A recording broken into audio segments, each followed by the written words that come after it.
Magandang umaga din po. Nagtungo po ako dito kasi alam ko na isa kayo sa makakatulong sa akin. Kasi iba na po yung nararamdaman ko. Alam ko may problema sa mental health ko. Kaya nagtungo po ako dito. Sige po ma'am, upo muna po kayo. Ano nga po ulit ang apelyado niyo? De Silva po. Kayo po si Miss De Silva. Ito lang po, natin ko lang po ang inyong pangalan.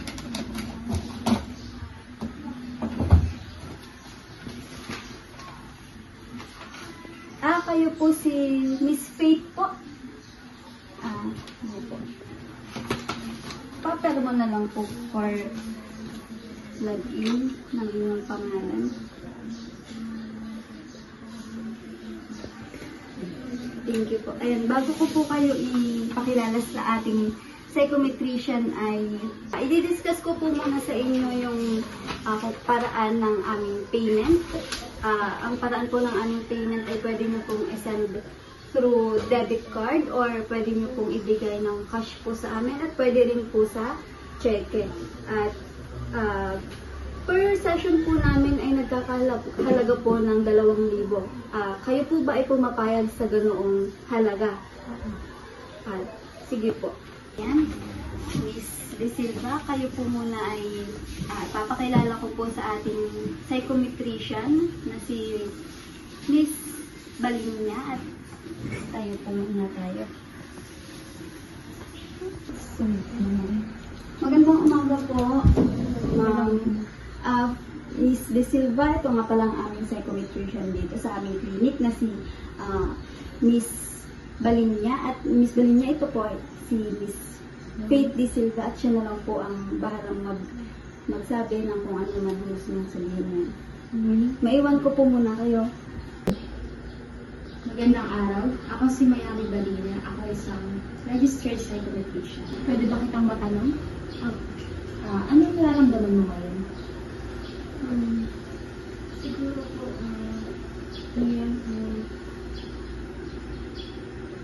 Andun ako sa point na gusto ko na patayin yung sarili ko kasi parang ang dami ko nararanasan, parang lahat ay parang bang hindi ko mapabot sa akin yung mga bagay na gusto ko.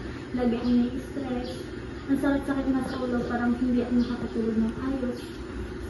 Tuwing gabi, gawa nga ng mga iniisip ko.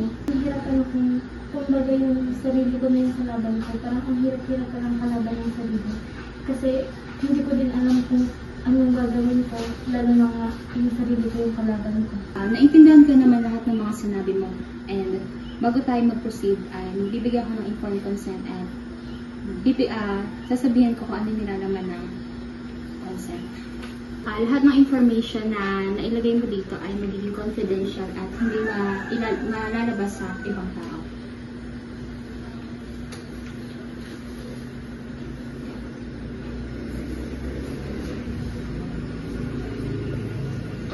Free ka ba ngayon?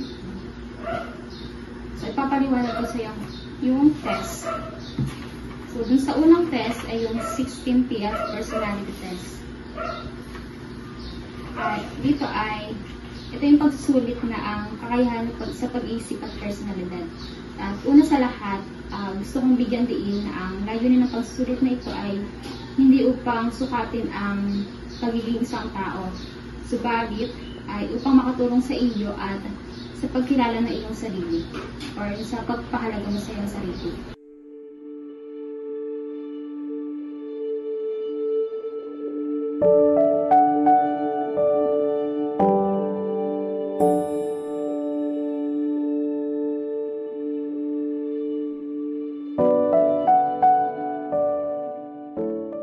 So, ito yung pangalawang test. Ito yung mental ability test.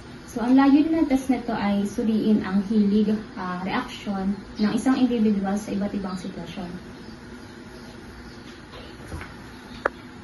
Ang pagsusulit na to ay walang tama o walang maling sagot. Ang iyong pagiging tapat lang at pagsumikat sa pagsagot.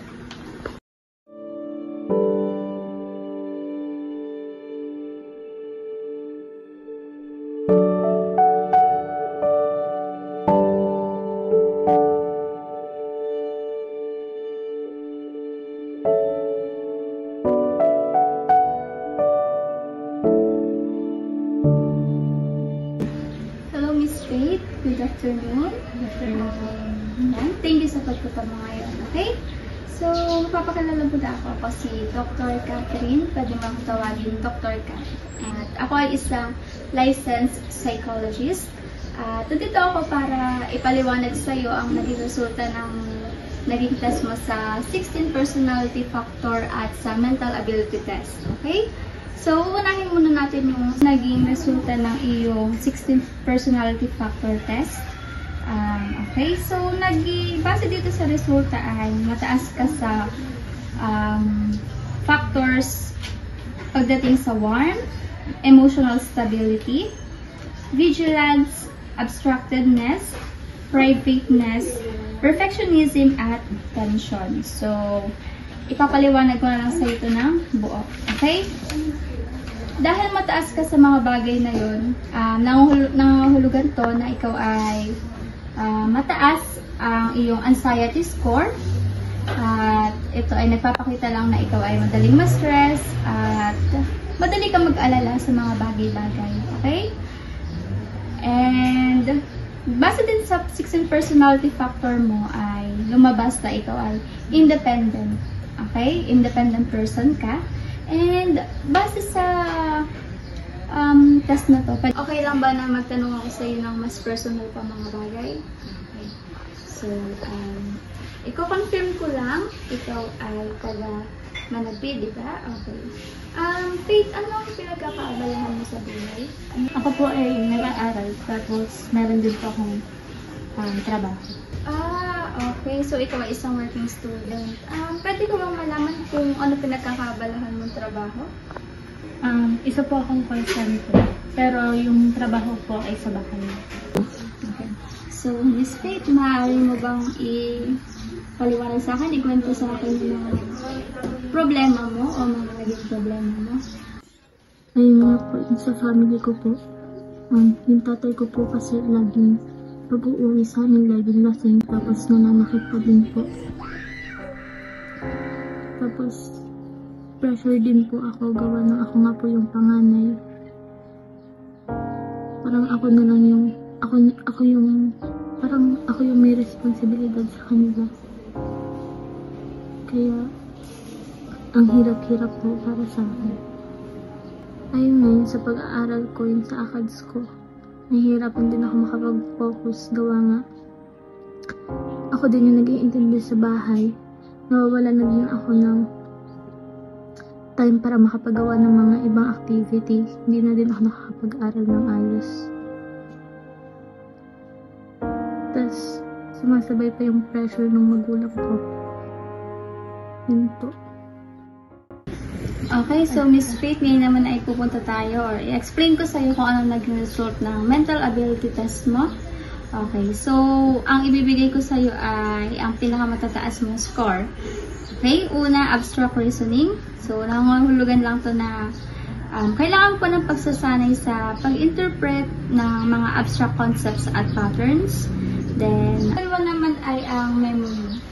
Okay, so kailangan mong gumamit ng mga technique para mapahusay pa ang iyong memory, katulad ng pag-memorize ng mga lessons.